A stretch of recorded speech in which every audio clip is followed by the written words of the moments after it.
Hello guys, welcome to our channel. This is Teja. ప్రస్తుతం మనం చీమలకొండూరులో ఉన్నాం. ఎందుకంటే గత కొన్ని రోజుల క్రితం ఒక భూమి అనే అమ్మాయి ఉరి వేసుకుని చనిపోవడం జరిగింది. సో అమ్మాయి ఎలా చనిపోయిందనే మనం తెలుసుకుంటే, అమ్మాయి ఒక అబ్బాయిని ప్రేమించి మోసపోయి తర్వాత తను పెళ్లి చేసుకున్న వాళ్ళ ఫ్యామిలీ మెంబర్స్ దగ్గర నుంచి కొన్ని వేధింపులకు గురయ్యి తన ఇంటి వద్దకు వచ్చి ఉరి వేసుకుందని చెప్పేసి ఇప్పటివరకు అయితే బయటకు వచ్చిన వార్త. సో నిజానికి వాళ్ళ ఫ్యామిలీ నుంచి ఎలాంటి ఇబ్బందులు అమ్మ ఎదుర్కొంది, ఇవన్నీ కూడా మనం ప్రస్తుతం భూమి వాళ్ళ నానమ్మ గారు ఉన్నారు, ఒకసారి ఆవిడతో మాట్లాడే ప్రయత్నం చేద్దాం. అమ్మ నమస్తే. లాస్ట్ టైము అమ్మాయి మీతో ఎప్పుడు మాట్లాడింది? నాతోటి ఎప్పుడు మాట్లాడలేదు సార్. ఇక నేను వచ్చి అడిగినా ఏంది బిడ్డ ఏంది అని అన్నా కానీ ఏం లేదు నానమ్మ, ఏం లేదు నానమ్మ అన్నది. అని అన్ని మంచిగా ఏమన్నా అన్నదా బిడ్డ, ఇంతమంది చెప్పినా ఇంటలేవు, నిన్న ఏమన్నా అన్నదా బిడ్డ, ఏమన్నదంటే తిట్టింది నాయన, మా నాన్న మస్తు తిట్టింది, చెంప మీద కొట్టింది, టాపి తీసుకొని. ఎవరు చెంప మీద కొట్టింది? అత్త చెంప మీద కొట్టింది. వెళ్ళిపో అన్నది. కుర్మడి దింగితే పుట్టినామన్నది, కుర్మని ముడ్డ కూర్చున్నామన్నది, కుర్మని సుల్లి బాగుందా అన్నదని అన్నీ చెప్పింది. ఇక అయితే బిడ్డ అని దానికి అయితే బిడ్డ అని కూడా నేను ఊకుంచిన. ఊకుంచితే మంచిగానే ఉంది, మంచిగానే చేసింది. ఇక ఆడు ఫోన్లలో ఏం టార్చర్ పెట్టిందో సార్ తెలియదు. ఫోన్లు మాట్లాడుతూ ఉంటే వద్దు బిడ్డ, ఫోన్ పాడు కానీ మాట్లాడక బిడ్డ, లంచ కొడుకు మంచోడు కాడు, ఆడు గంజాయి తాగుతాడట, మంచోడు కాడు బిడ్డ అని అన్ని చెప్పినాం సారు. ఉందట అన్నారు. చూసిన వాళ్ళు 4-5 ఉండట, అసలు లంచ కొడుకులు ఉండరట. వద్దు బిడ్డ అని మస్తు మంది అన్నారు సారు. అన్నా కానీ మేము కూడా అన్నాం, వద్దు బిడ్డ అట్లా మాట్లాడతాడు, అట్లా చేస్తాడట, అక్కడ చిన్నప్పటి నుంచి కూడా ఇంత కష్టం చేయలేదు, నేను ఏం కష్టం చేస్తాడు బిడ్డ, వద్దు బిడ్డ అని మస్తు సారా చెప్పినాం. ఎన్ని చెప్పినా ఇంట్లో. ఇప్పుడు అమ్మాయికి పెళ్ళైంది కదా, మీ పెద్దల అంగీకారంతో అయిందా లేకపోతే అమ్మాయి ఇంట్లో నుంచి వాళ్ళు చేసుకుంటారు? మాకు ఇవ్వలతోటి ఎరికేలే. దావకానకు పోయింది, బాకుండా పని చేస్తుంది, దావకానకు పోయింది. ఆ బస్ స్టాండ్ కాడికి వచ్చినాక బాడక ఇట్లా తీసుకుపోయిండో తెలియదు. బస్ స్టాండ్ కాడికి వచ్చినాక మేము ఫోన్ చేస్తా అన్నది, బస్ కాడికి వచ్చిన ఆయనమ్మ బస్ ఎక్కిన వస్తా అన్నది. ఇక వస్తుంది కదా అనుకుంటాంగా, రోజు వచ్చినట్టు వస్తుంది కదా అనుకున్నాము. కాలేజీ దావకాన నుంచి నర్సు పని చేస్తుంది అంటే ఇక వస్తుంది కదా అనుకున్నాము. మరి అలాంటి కొడుకు వచ్చి తీసుకుపోయింది, మాకేమెరక తీసుకుపోయిండట. ఇక అక్కడ ఏ గుడి కన్నో పెళ్లి చేసుకురట, పసుపు తాడు కట్టిండు. అక్కడ ఫోటో దిగి ఆ ఫోటో తీసుకొని ఆడిపోయారు కచ్చిర్కు. ఆడికి పోయి ఆడ అన్నీ ఏమేమి చెప్పుకోరో తెలియదు, ఆడ రాపించుకోరట. ఇక వాళ్ళు సాలరు మాకు ఫోన్ చేసారు, ఇట్లా భూమి కాట మీ పిల్ల పొద్దుగోక ఫోన్ చేసి ఇట్లా భూమి కాట ఇట్లా పోయిండ్రు, అది పెళ్లి చేసుకున్నారు అక్కడనే అన్న గుడికి అన్నట్టు. ఏ గుడికి ఎవరికి చెప్పారంటే మీకు కానీ వాళ్ళ పేరెంట్స్ కానీ చెప్పడం జరిగిందా? అక్కడ పోలీసులా అందులోకి పోయి టౌన్లోకి పోయి చెప్పారట. వాళ్ళే మాకు ఫోన్ చేసారు, ఇట్లా నాట మీ భూమిక నాట ఇట్లా పెళ్లి చేసుకుని వచ్చి రెడికి మీరు తల్లిదండ్రులు రావాలని చెప్తే పోయినాం సార్. మేము వస్తుందని అనుకున్నాం. వాళ్ళ అమ్మమ్మ గారు భువనగిరే, అయితే అక్కడనే ఉందేమో, ఎప్పుడన్నా ఒకసారి ఇద్దరు చీకటి అయితే బస్ దొరకకపోతే పోయేది, అక్కడనే ఉందేమో అని కూడా ఊరికే ఫోన్ చేసినాం. చేస్తే అప్పుడు ఫోన్ చేసినప్పుడు బస్సు రాలేమో వస్తున్నా అన్నది. ఇక మళ్ళీ ఫోన్ చేస్తే లేపుతలేదు. ఆ పిల్లతోటి పిల్లి ఉంటుంది, ఆ పిల్లని అడుగుతున్నది, నేను ఇవాళ నొప్పి లేచింది, నేను రాలే అక్క, నేను మా ఇంటికాడనే ఉన్నాను ఆ పిల్ల అన్నది. అంటే ఇక మరి ఎటు పోవచ్చు ఇంకా రాలని వీళ్ళకి 2 బాలు ఉండే, వాళ్ళు తెచ్చుకొని పోయిరు. పోయినాక మళ్ళీ పొద్దుకి వచ్చి చేస్తే లేపుతలేదు, ఫోన్ లేపుతలేదు, ఏం లేపుతలేదు. ఇక ఎటు పోయిందో ఏం కథ అని వాళ్ళ అమ్మగారికి చేసారు. రాలే బిడ్డ ఈడికని వాళ్ళ అమ్మగారు అన్నారు. ఇక ఎవరన్నా మాకు ఇక పొద్దుకి తెల్లారి దాకా ఇంత పొద్దుకి దాకా 8-9 అయ్యేదాకా నాకు ఈ సంగతి తెలియలే. ఇక అక్కడ ఊళ్ళంతా తెలుస్తుందట, పెళ్లి చేసుకోరు, టౌన్కి పోయినరు, టౌన్ కాడ మాట్లాడారు, అది ఇదంతా తెలుస్తుందట. ఇక మాకు పెళ్లి చేసుకోరట అంటే మేము ఏడు ఏడ్చడం తాగినాం. ఎక్కడ పెళ్ళి ఏం కథ, ఎట్లా వాయే పెళ్ళి ఎక్కడిది ఎవడాడు అని మేము ఇట్లనే ఏడ్చదాగినాం.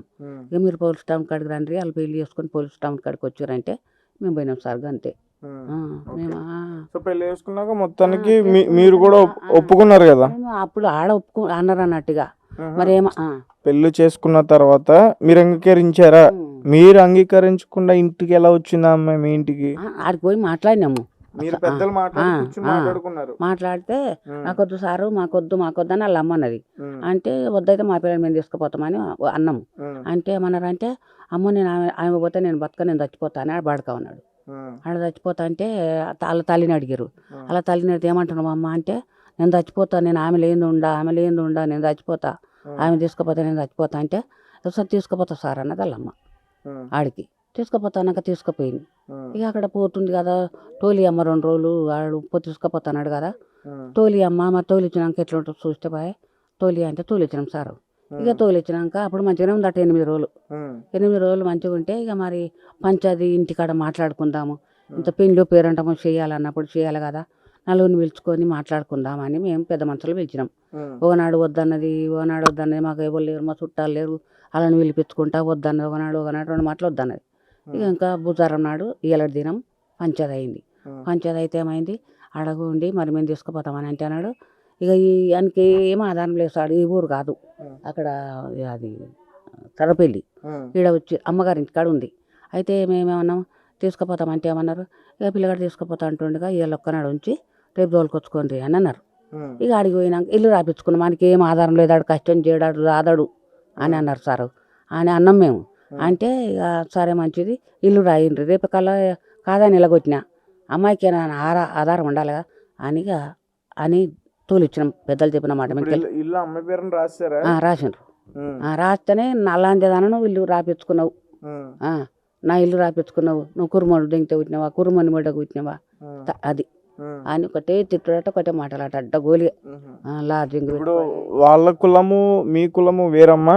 వేరే. ఏంటి మీదేంటి? మేము అర్జెంట్స్ సారు, అర్జెంట్స్ మేము మాదిగోళ్ళం. ఓకే, వాళ్ళు కురుమోళ్ళు. ఓకే, వాళ్ళు అంటే కురుమోళ్ళు అంటే వాళ్ళు వేరు, వాళ్ళు వేరు, అలా ఎక్కువ కులం అన్నట్టు. ఓకే, అంటే మీకన్నా వాళ్ళు ఎక్కువ? ఎక్కువ. ఇద్దరు హిందూసే? ఎక్కువ మీకన్నా ఎక్కువ ఎక్కువ అన్నట్టు.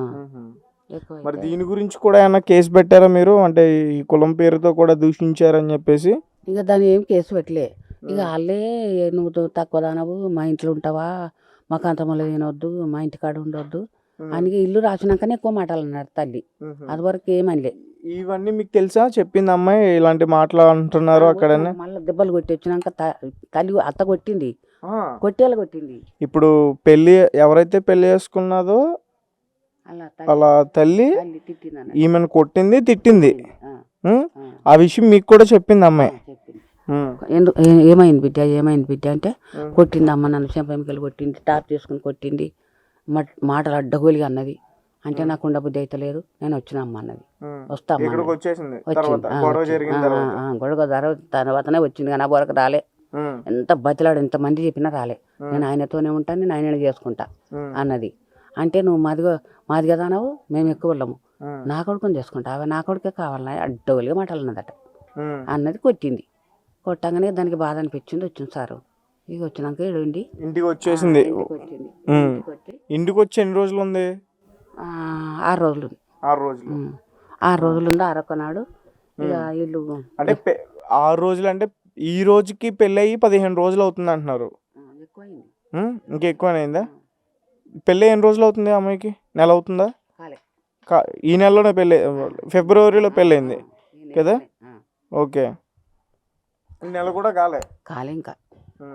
అంటే అమ్మాయి పెళ్ళి అయ్యి అత్తారింటికి వెళ్ళి అంటే ఒక వారం రోజులు ఉండి వచ్చేసింది మీ దగ్గరికి, మళ్ళీ ఒక వారం రోజులకి మీ వెనక్కి వచ్చేసింది. ఆరముంది మాట్లాడినాం, పెద్ద మనుషులం అందరం కూడా మాట్లాడినాము.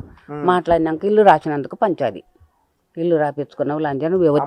అమ్మాయికి రేపొద్దున్న అబ్బాయి పట్టించుకోకపోతే ఆధారం ఏంటి భవిష్యత్తులో అని మీరు ఇల్లు రాయించుకున్నారు. ఇల్లు రాపించినందుకు లంజదాన ఇల్లు రాపించుకున్నావు, ఎవరివే నువ్వు, నా ఇల్లు రాపించుకుంటే అందుకు నువ్వు మాది కదా. మేము ఇంటికి వచ్చిందా ఇలాంటి సమస్య తెలిసినప్పుడు, ఇంటికి వచ్చినప్పుడు మీరు అమ్మాయి విషయంలో జాగ్రత్త ఉండాలి కదా? జాగ్రత్తనే ఉన్నాం సారు. నా కాళ్ళు నొప్పులు ఉన్నాయి సారు. 6 రోజులు నొప్పులు అవి లేవస్తలేదు. ఇట్లనే కూర్చుంటే ఆమె దగ్గరనే కూర్చున్నా, ఇట్లనే ఏం చేసుకుంటుంది అన్నట్టు కూర్చుని ఏం చేసిన మంచిగానే ఉంటారు. తల్లి కూడా నిట్టు చూస్తుంది. నేనేం చేసిన ఒక సూది పెట్టుకొచ్చుకుంటా బిడ్డ, డాక్టర్ రమ్మంటే రాలే. ఒక సూది పెట్టుకుంటా బిడ్డ, ఎండ ఉంది, బట్టలు విండాలంటే ఎండ ఉంది, ఆడ ఎండ ఉంది బిడ్డ, వద్దు నీడొచ్చినాక వినదు అని తల్లికి చెప్పి పోయినా. ఇక తల్లి బిడ్డలు కూడా పిన్నరాట, మీద ఎండేసి వస్తేందుకు ఇప్పుడు ఒక పొద్దులు ఉన్నాయిగా, అప్పుడు ఒక పొద్దులు ఉంటే మీద ఎండేసి వస్తేందుకు పోయిరట. కొన్ని ఎండేసిందట, కమ్మన కాలు కాలుతున్నాయి అని కిందికి వచ్చిందట. ఇక బిడ్డ కదా అని ఎవరికైనా ప్రేమ అనిపిస్తుంది కదా, కాలు కాలుతున్నాయి అంటే, కాలు కాలుతున్నాయి కదా పో బిడ్డ అన్నదట. అని 2 3 ఉన్నాక ఏం చేసి వచ్చే వరకు గొల్లెం పెట్టుకుంది. అదో సార్ అక్కడ మొత్తం ఎరగొట్టారు. గొల్లం పెట్టుకుని ఎల్లపట్నే వండిపోయి అక్కడ ఊరేసుకుంది. పెద్ద మీ ఇంట్లో బట్టతోనే చీరతో చీరతో ఊరేసుకుంది. ఇక ఊరేసుకుంటే అమ్మ గొల్లెం పెట్టుకుంది, నా బిడ్డ గొల్లెం పెట్టుకుంది, మొత్తుకుంటూ గుద్దుకుంటూనే ఉంది. గడపరాలు తెచ్చి గొడ్డాన్లతోటి గడ్డపరాలతోటి ఒకడొకడు ఉరుకొచ్చి గెప్ప అన్నా కానీ దర్వాజ వెళ్తలేదు వెళ్తలేదు. అట్లనే అర్ధగంట అయిపోయింది. అర్ధగంటలో పట్టిన మొత్తం బ్యాస్ అయిపోయింది. బిగ్గర పెట్టి అప్పుడు ప్రాణాలతో ఉంది. ఇట్లా చేసింది గుడ్లు ఇట్లా చేసి ఇట్లా అంటుంది కదా అని నేను నీళ్ళు దాపినాం. ఇట్లా డాక్టర్ వరకు వచ్చిండు. ఇప్పుడు డాక్టర్ ఇట్లా ఇట్టిండు ఇట్లా బిర్రుగా కొన్ని నీళ్ళు కక్కింది. ఇక నీళ్ళు కక్కి మళ్ళా మాట్లాడలే. ఇక నీళ్ళు కక్కింది. ఇక పోస్తుంది. ఇక బొనకి తీసుకోపోరు అంటే అంబులెన్స్ ఫోన్ చేసి అంబులెన్స్లో వేసుకొని పోయారు. అంతే. హాస్పిటల్ పోయినా కానీ గతమైంది. ఇక్కడ మంచిగానే ఉంది సారు, ఇక్కడ మంచిగానే ఉంది. ఇట్లా ఏం చేయాలి సారు, ఆగం చేసిపోయింది మమ్మల్ని. ఏమన్నా అనలేదు, అట్లా అయినా చేస్తామన్నాము. ఇది ఒక పొద్దులు ఉన్నాయి బిడ్డ, ఒక పొద్దులు అయిపోయినాక నువ్వు ఎట్లా చెడిపోయినావు, చేస్తాం తీ బిడ్డ ఆనకి అవుతాడే, నువ్వు ఎంత చెప్పినా ఏంటలే వాడే కావాలంటున్నావు, ఆనకే చేస్తాం తీ బిడ్డ అని కూడా అన్నాం. ఇక తన మనసుకు ఆడ ఏం టార్చర్ పెట్టినాడో సార్ తెలియదు. ఫోన్లా ఇప్పుడు మీ ఫోన్లో మీరు ఏం మాట్లాడుకో మాకు తెలుసా?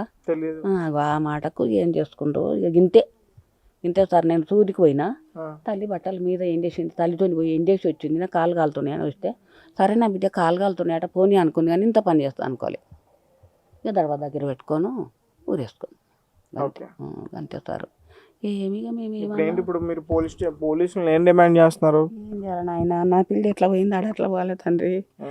నా పిల్లను కాదని ఇంతమంది కాదన్నా ఇండ్లే కాదని నేను ఆమెనే చేసుకుంటా, నాకు ఆమె ప్రేమ, ఆమె పానము, ఆమె అన్నాడు. ఇవాళ నా పిల్ల అట్లా అయితే కూడా ఊరి పెట్టుకుంటే కూడా ఇంతవరకు రాలేదు సారాడు. ఏమో పాజిం దాగిండట ఫినాయిల్ దాగిండు దవాఖానలు అంటే మొన్న నా కొడుకు నిన్న దవాఖాన కూడా పోయి వచ్చాడు. ఏ దవాఖాన లేడు, నిన్న పోయిండు అని అన్నారు. ఆడ కూడా లేడట దవాఖానలో. ఇక ఎక్కడుండో ఆడుండో నా పిల్లని మింగిండు కూర్చుండు. మాకు నాయం తిరగాలి తండ్రి, నీ కాలు మొత్తా. ఇది ఇలా ఈ పిల్లని చేసిండు, రేపు ఇంకో పిల్లలు కూడా గట్టినే అవుతారు. అట్లా కాకుండా కావాలి సారు. ఆ పిల్లని మేమేమనలే, మేము కొట్టలే తిట్టలే, ఏం చేసుకుంటారు, ఆమె మీ ప్రేమ మీదనే ఉంది. సరే ఆమె ప్రేమ ఆనకే ఉండని చేద్దామని కూడా పండుగ వెళ్ళంగానే ఒక పొద్దు వెళ్ళంగానే చేద్దాం అనుకున్నాం సారు. పెద్ద మనుషులు పిలిచి పెద్ద మనుషులకు ఒప్పించి ఇంతే తులము మాంసం పెట్టి చేద్దామన్నాడు సార్. నా కొడుకు కూడా నా దగ్గర భూమి అమ్ముకొని అన్న చేస్తా బిడ్డ, నువ్వు మంచిగా ఉండు నిమ్మలంగా ఉండు అని చెప్పిండు. తండ్రి కూడా ఒక దెబ్బ కొట్టలే, ఒక మాట అనలే, ఒక లంజం ఉండని కూడా అనలేదు సారు. ఏమొక్క మాట అనలే నా కొడుకు. కానీ ఆవిడ దగ్గర మాత్రం చాలా మాటలు పడింది. తన మనసు ఆమెతోటి ఇసుకింది. మాటలు అడ్డగోలి ఒకటే మాటలు అన్నాడు పెట్టిందట. వాడు అని వరకే ఇసుకింది, చెంప మీద కొట్టిందట. ఏమో పైపు తీసుకొని కొట్టింది అన్నారు. ఇక ఏమేమి పైపు తీసుకొని కొట్టిందో ఎన్ని కొట్టిందో ఇక అక్కడ అలా ఇంటికాడ ఆమెకి ఇష్టం లేదు, పెళ్లి చేసుకోవడానికి ఇష్టం లేదు, ఆమెకి ఇష్టం లేదు. కొడుకు కోసం ఒప్పుకుంది కానీ అప్పుడు నా కొడుకు చచ్చిపోతాడేమో అని ఒప్పుకుంది. ఇక ఇంటికి పోయినాక టార్చర్ పెట్టింది. ఈ టార్చర్లతోటి ఇల్లు వచ్చింది నా బిడ్డ. ఇల్లు వచ్చి ఈ పని చేసుకుని. మరి ఇప్పుడు వాళ్ళు ఎక్కడ ఉన్నారు? వాళ్ళని అరెస్ట్ చేశారా పోలీసులు? ఏమో సార్, ఏముండ్రు వాళ్ళ ఇంటికాడ తెలియదు మాకు. జరంత దూరమే ఉంటది. ఊరు ఒక్కతే గాని ఈ ఊరు కాదు కానీ సరపల్లి అయితే. ఇప్పుడు వాళ్ళు ఎక్కడ ఉంటున్నారు? ఇదే ఊర్లో ఉంటున్నారా? ఇదే ఊళ్ళోనే ఉంటారు. వాళ్ళు అక్కడ దూరం ఉంటది. జర ఎంత దూరం ఉంటది ఇక్కడికి? 2 మైళ్ళు అంతా. 1 కిలోమీటర్ ఉంటుందా? ఇంకా దగ్గరనేనా?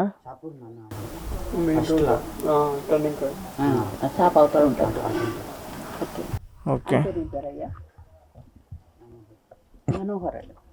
మనోహర్. ఓకే, అబ్బాయి పేరు మనోహర్. నాకు తెలియదు సార్, ఆడు మనోహరో మనిషి ఆడమో నాకేది తెలియదు. నాకు ఇట్లా అనేది తెలియదు సారు. నా పిల్లకి ఎంతో చెప్పుకుంది, నేను వద్దు బిడ్డ అది ఇది అని చెప్పుకుందు. ఇట్లా అని తెలియదు. బాడక బస్ కాడికి వచ్చినాక గుంతుకపోయిండట అనమాట. ఇంతందు గుంతుకపోయి ఇంత పానం ఇది చేసిండు. నా పానము నువ్వు లేనిది నేను ఉంటా, నువ్వు లేకుంటే నేను చచ్చిపోతా అది ఇది అన్నాడు. ఇవాళ పోరు పానం తీసిండు.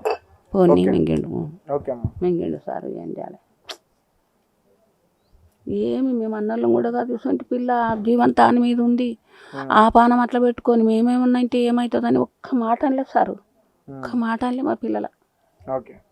ఏమండి సార్. సో ఇదండి ఇక్కడ పరిస్థితి. మనోహర్ అనే అబ్బాయి ఈ అమ్మాయిని ప్రేమించి పెళ్లి చేసుకున్నాడు, ఎవరికి చెప్ప చేయకుండా. దాని తర్వాత పెద్దల అంగీకారంతో వీళ్ళందరూ కూడా ఒక మాట మీదకి వచ్చి రేపొద్దు అమ్మాయి భవిష్యత్తులో అమ్మాయిని ఇబ్బంది పెడితే అమ్మాయికి ఆధారం ఏంటంటే వీళ్ళు దగ్గరుండి మనోహర్ ఎవరైతే ఉన్నారో వాళ్ళ ఇల్లు అయితే అమ్మాయి పేరున రాయించుకోవడం జరిగింది. రాయించుకోవడం జరిగిన తర్వాత మనోహర్ తల్లి అంటే అమ్మాయికి వరుస అత్తగారు అవుతుంది. ఆమె వేధింపులకి గురి చేసి కులం పేరుతో దూషించి చిత్రహింసలు పెట్టిందైతే మాత్రం వీళ్ళ కుటుంబ సభ్యులు చెప్తా ఉన్నారు. సో అవి తట్టుకోలేకే అమ్మాయి ఇంటికి వచ్చి ఎవరికి చెప్ప చేయకుండా తలుపేసుకుని ఉరివేసుకుని చనిపోయిందని చెప్పేసి ఇప్పటివరకు వీళ్ళ కుటుంబ సభ్యుల దగ్గర నుంచి వచ్చిన వార్త అయితే ఇది. సో మరి పోలీసులు ఇంకా దర్యాప్తు చేస్తున్నారు. ఇంకా ఎలాంటి విషయాలు బయటకు వస్తాయని మనందరం కూడా వేచి చూడాలి. Thank you for watching. Thank you so much.